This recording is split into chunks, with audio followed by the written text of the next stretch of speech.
Boa tarde, vamos a mais uma aula sobre os autores aí. Agora é a vez da Eulália Bacedas. Ela não escreve sozinha, né? Este livro, Aprender e Ensinar da Educação Infantil, é escrito também com a Teresa Huguet e a Isabel Solé, também muito conhecidas em concursos públicos em geral na área da educação, tá? Então vamos ver este livro aí primeiro. O foco dessas autoras é falar sobre a educação infantil e o pensamento delas vai envolver o planejamento pedagógico, né? A importância do planejamento pedagógico, que deve ser um planejamento flexível, ou seja, a qualquer momento pode ser mudado esse planejamento devido à realidade e às necessidades das crianças. Outro ponto que elas focam é a respeito da junção família e escola. Então, qual é a ideia? Construírem juntos os critérios, ou seja, falar a mesma língua na escola e em casa, para que as crianças possam entender. E elas iniciam um livro aí citando a questão da exploração dos objetos, que é uma fala do Piaget, né? Então elas vão citar o Piaget, elas concordam com o que ele fala, né, com as descobertas dele, e elas focam muito na questão de exploração e experimentação dos objetos, que é uma fala do Piaget, porque as crianças, elas aprendem e se desenvolvem brincando. Então, nesse ponto da questão da experimentação, da exploração dos objetos, elas vão aprender também, ok? Então, esses são os 3 pontos principais aí da Eulália Bacedas, junto com a Teresa Huguet, junto com a Isabel Solé. É a questão da citação do Piaget, exploração e experimentação, do planejamento pedagógico, que deve ser flexível, e criar critérios junto aos pais para que falem as mesmas línguas, critérios comuns aí, ok? Vamos lá, vamos estudar essas autoras, né? Vamos lá. O processo de conhecimento das crianças inicia desde pequenas, com a exploração dos objetos, né? Ou seja, realmente as crianças, para conhecer, né, elas vão explorar os objetos, porque até então elas não têm conhecimento desses objetos. Por exemplo, elas vão direto numa tomada, elas não têm a noção do perigo que é colocar o dedo na tomada, mas elas têm que explorar o espaço. Nós vamos impedir? Não. Porém, nós temos que ter o cuidado de verificar o perigo, né? Deixar ela explorar o espaço, mas vendo o perigo, a gente vai interferir aí, ok? Essa exploração dos objetos é citada por Piaget e elas concordam, tá? A criança conhece quando atua sobre os objetos, ou seja, aprende, né? Quando experimenta, quando explora os objetos. Quando pratica ações sobre os objetos e estas vão sendo complexificadas à medida que vai ampliando as ações e relações sobre os objetos. A exploração e experimentação, então vejam, são 2 palavras-chave aí que se encontram no texto delas, no livro delas. A exploração e a experimentação, que é uma fala do Piaget, que a criança faz sobre os objetos, proporcionando-lhe um conhecimento do mundo que as envolve. À medida que começa a estabelecer a capacidade de comunicação, através do uso da linguagem, haverá uma variação no tipo de atividade que a criança para conhecer o mundo e também utilizará a linguagem como instrumento de pensamento, ok? Então, nesse primeiro pensamento, as autoras vêm trazendo uma citação do Piaget em relação à exploração e experimentação dos objetos, ok? Elas concordam com a fala do Piaget. Em segundo momento, elas vão vir falar sobre a importância aí do planejamento pedagógico. Então, vejam, o planejamento pedagógico é uma ferramenta flexível que permite ao professor prever a ação pedagógica e regulá-la a partir da realidade. Então, essa palavra flexível também é uma palavra-chave para o concurso, não só dessas autoras, tá? O planejamento deve ser flexível e ele vai mudar a partir da necessidade, da realidade das crianças, ok? Depois, o terceiro ponto importante é falar da construção dos critérios educativos. Então, vejam, para favorecer o desenvolvimento da criança, entende que escola e família devem construir juntos critérios educativos comuns. Ou seja, a escola, representada aí pelo professor, e a família, os pais, né? O que deve? Deve ter um contato junto, né? Construir critérios juntos. Por quê? A professora falou que pode. Não, minha mãe em casa falou que pode. Então, a família e a escola devem estar sempre em contato, falando a mesma língua para a criança, tá? Por isso que elas colocam um ponto importante aí, a questão de construírem juntos critérios educativos comuns. Ou seja, pode em casa, pode na escola. Não pode em casa, não pode na escola. Deu para entender? Desde pequenininhas. Lembrando que elas falam sobre educação infantil. Então, desde pequenininhas, elas têm que criar esses critérios comuns aí, ok? Mantendo coerência quanto ao que se pede e ao que se proíbe à criança. Então, vejam, a palavra proibir, né, o verbo proibir, em muitas situações ele é negativo para o concurso, mas em relação, quando se trata desse assunto, o proibir não é algo negativo, e sim positivo. Ou seja, desde criança, deve-se permitir ou deve-se proibir. Nem tudo você vai permitir para a criança, tanto na escola como em casa, e nem tudo você vai proibir para a criança. Então tem que ter aí um senso comum, um meio termo aí. Isso pode. Outro detalhe importante, criar esses critérios, mas informar a criança o porquê.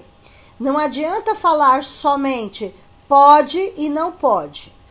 Isso não pode fazer. Você tem que explicar o porquê isso não pode ser feito, né? E não simplesmente dizer não. Você tem que explicar esse não para a criança. Mas o permitir e o proibir refere-se às crianças, ok? Vamos lá. Essas autoras, aqui vocês já tiveram 3 pontos aí. O quarto ponto que eu vou falar agora, elas são outras autoras que também fizeram, né, a ideia de construir um currículo para a educação infantil, embora já tenha, mas no livro elas também trazem ideias que outras autoras também já falaram, né, de forma diferente, mas outras autoras falaram. Por quê? Antes não havia um currículo, né, fixado aí para as crianças. Então, assim, as professoras normalmente, o que faziam com as crianças? Só levavam no parque, davam desenho, assistia filme, né? Hoje não, hoje tem um currículo a ser seguido, tem um planejamento a ser seguido. Então, o que as autoras fizeram mediante as pesquisas que elas fizeram? Existe um currículo, mas não é seguido totalmente. Então, elas colocaram algumas ideias aí sobre currículo para a educação infantil que nós vamos ver agora. Veja, os conteúdos podem ordenar-se e organizar-se em torno de áreas, aqui referidos em termos de experiência. Então, as áreas que elas chamam, aqui elas vão chamar de experiência na educação infantil. Tem outra autora que chama de área. Aqui ela vai chamar de experiência, mas é a mesma coisa, tá, gente? Área e experiência. Mas essas autoras, elas preferem utilizar o termo experiência. Então, são âmbitos de experiências na educação infantil, ou seja, o que deve ter num currículo da educação infantil. Aí, o que essas autoras fizeram, né? A Bacedas, a Huguet e a Solé. Elas fizeram uma pesquisa e colocaram 3 áreas, porém que elas chamam de 3 experiências que devem estar no currículo da educação infantil. Vejam, a primeira aí, a descoberta de si mesma, a segunda, a descoberta do meio social e natural, e a terceira, a intercomunicação e as linguagens. Então, são essas 3 áreas que elas chamam de experiências, que envolvem aí o currículo da educação infantil para elas. Então, a descoberta de si mesmo vai envolver quais tópicos a serem estudados pela criança? Conhecimento de si mesmo e do próprio corpo, então, ou seja, que a criança conheça a si mesmo, conheça o seu corpo, os seus limites, né? O corpo e o movimento, né? Então, vai entrar aí conhecer o seu corpo, os movimentos que ele consegue fazer. E o indivíduo na sociedade, ou seja, saber que ele é um ser humano com direitos e deveres dentro de uma sociedade. Ou seja, em geral, conhecer a si mesmo. Depois, no segundo tópico, segunda área, né, segunda experiência, a descoberta do meio social e natural. O que é para ser trabalhado nessa descoberta do meio social e natural? A adaptação à escola, ou seja, a integração, o aluno entra, vai se integrar à escola, se adaptar à escola, aos amigos, né? Relação com outras pessoas, com os outros amiguinhos, conhecer a professora, outros adultos também.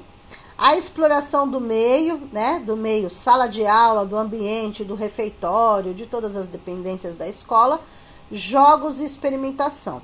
Então, para ser trabalhado, porque a criança ela vai aprender e vai se desenvolver através de jogos, brincadeiras, dinâmicas, enfim. E lembrem-se, a exploração e experimentação dos objetos aí, ok? E a terceira área, que elas chamam de experiências, é a intercomunicação e as linguagens. O que é para ser trabalhado nessa experiência, nessa área? Linguagem verbal, oral e escrita. Oh, mas espera lá, educação infantil? Linguagem verbal, oral e escrita? Na verdade, elas colocaram, mas isso não quer dizer que as crianças saibam ler e escrever, ok? Chega um ponto que na educação infantil elas podem ler e escrever de forma diferenciada da escrita, né? Elas fazem em forma de desenhos, elas entendem de outra maneira, ok? Linguagem matemática também é para ser trabalhado na educação infantil, claro, na fase, né, se referindo à criança, tá? Também é para ser trabalhado na educação infantil a linguagem musical, não pode faltar música, né, gente? Principalmente na educação infantil. E a linguagem plástica, que vai entrar aí a área de artes, que também é trabalhado na educação infantil. Só que na educação infantil, é a própria professora da sala, né, que normalmente trabalha a área de artes também, né? Lá no fundamental, a partir do primeiro ano, terá uma professora específica aí para a área de artes, para a área de educação física, para a área de inglês, né? Mas normalmente na educação infantil é a própria professora. Pode acontecer em algumas prefeituras, alguns municípios que já na educação infantil pode até ter professores dessas áreas, mas com 4, 5 anos na pré-escola, né? Na creche não vai ter mesmo, ok? E linguagem corporal, que vocês vão lembrar de educação física, ok? Só que essa linguagem corporal também, muitas vezes quem trabalha é a própria professora da sala de aula. Nós estamos falando da educação infantil, né? E não do fundamental.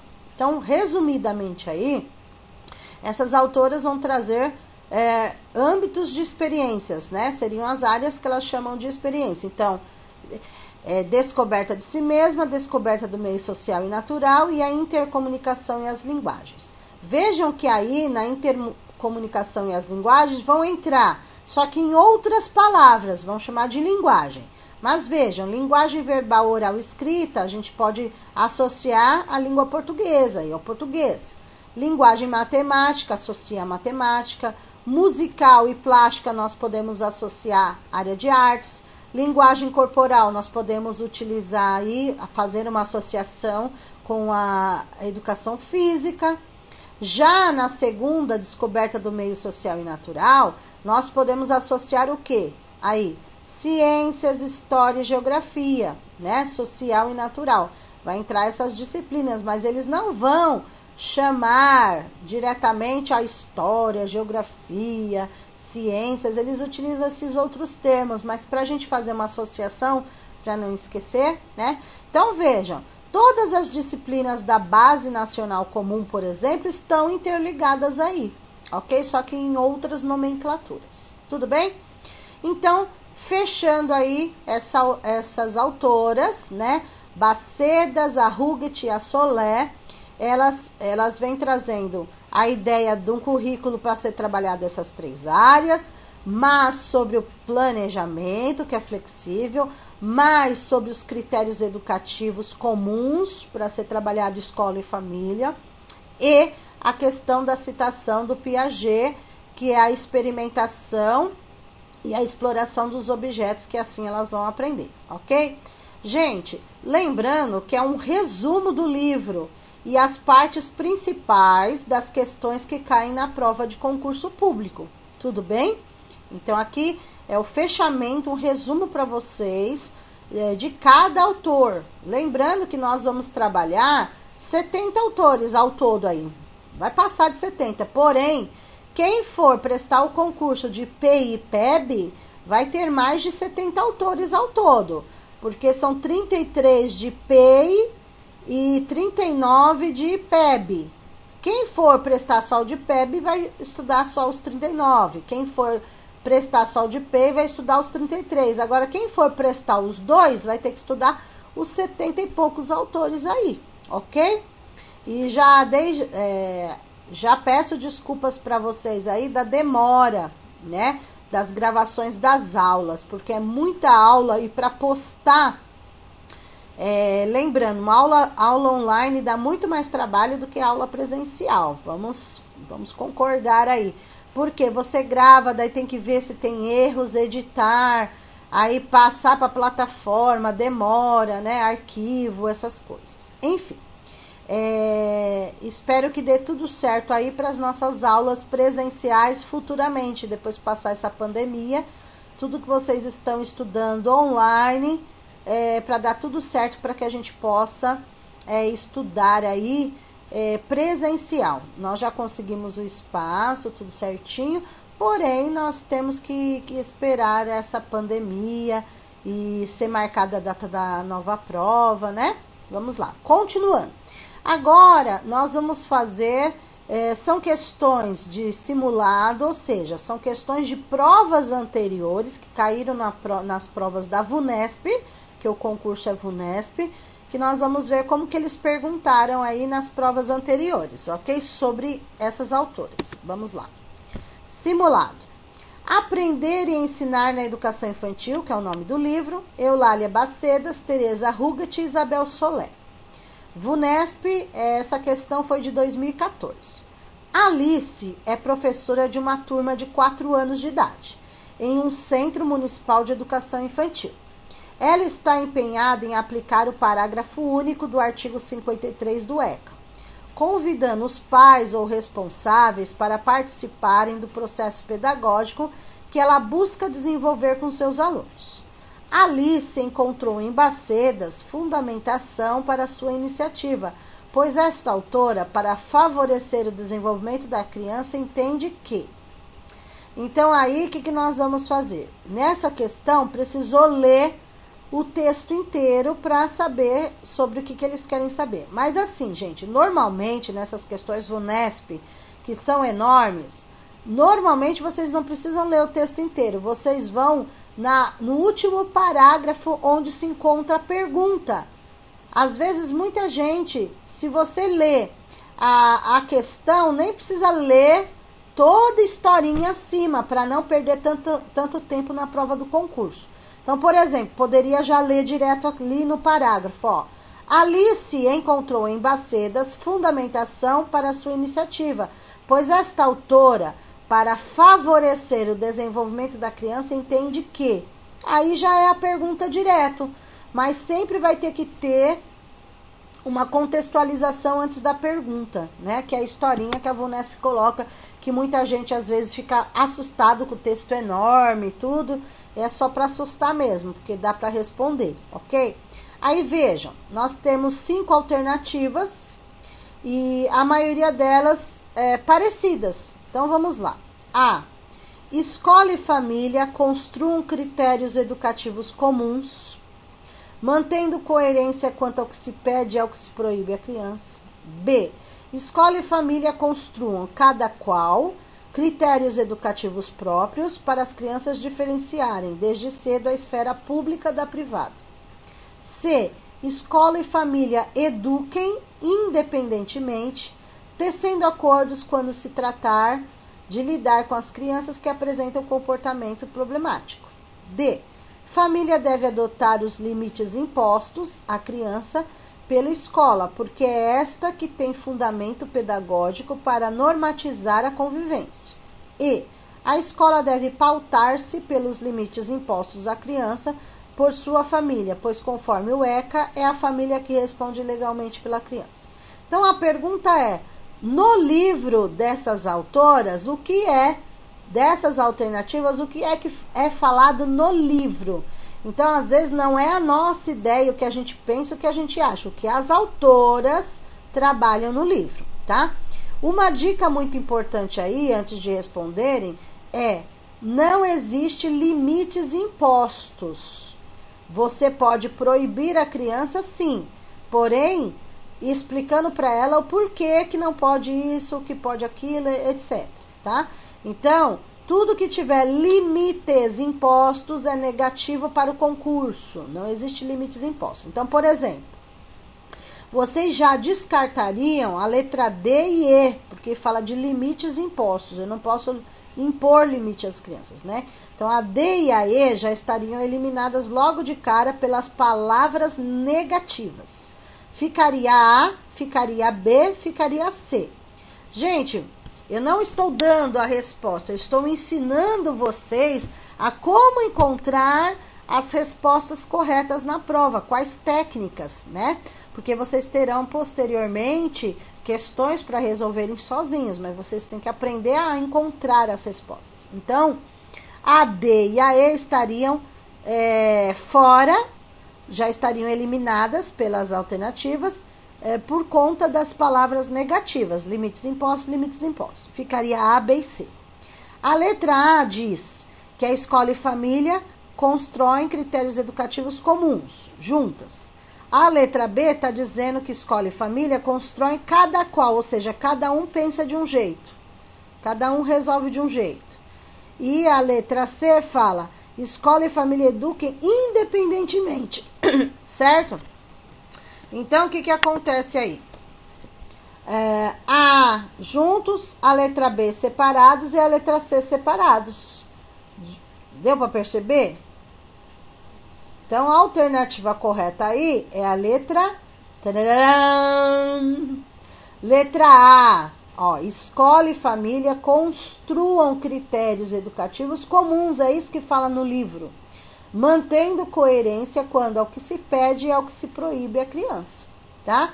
A letra B não, porque fala cada qual, ou seja, escola pensa de uma forma, família pensa de outra, né? E a letra C, independente. Então, o que as autoras dizem no livro, a ideia é que construam critérios educativos comuns. A palavra-chave é essa, ó, construam critérios educativos comuns. A letra B está cada qual faz o que quer e a letra C está independente, ou seja, cada um pensa de uma forma. E a ideia é que pensem iguais para ajudar a criança, ok? Então, a alternativa correta aí é a letra A.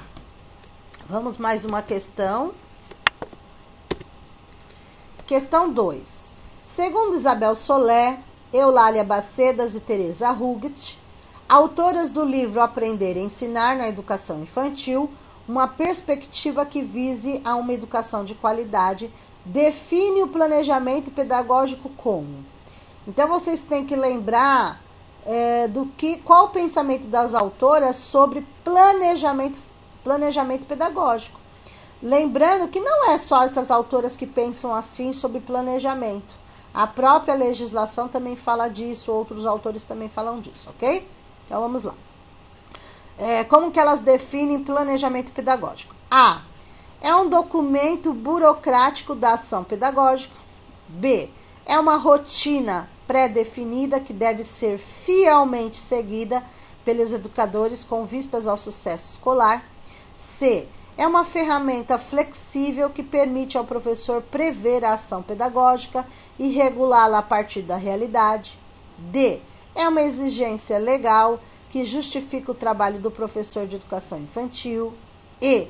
É uma organização estritamente técnica dos objetivos e conteúdos da educação infantil que deve guiar o trabalho docente. Então vejam, o que essas autoras disseram no livro delas sobre planejamento pedagógico. Dando um tempinho para vocês pensarem aí na palavra-chave ou nas palavras-chave aí. Ok? Vamos lá. A letra E já estaria eliminada. Por quê?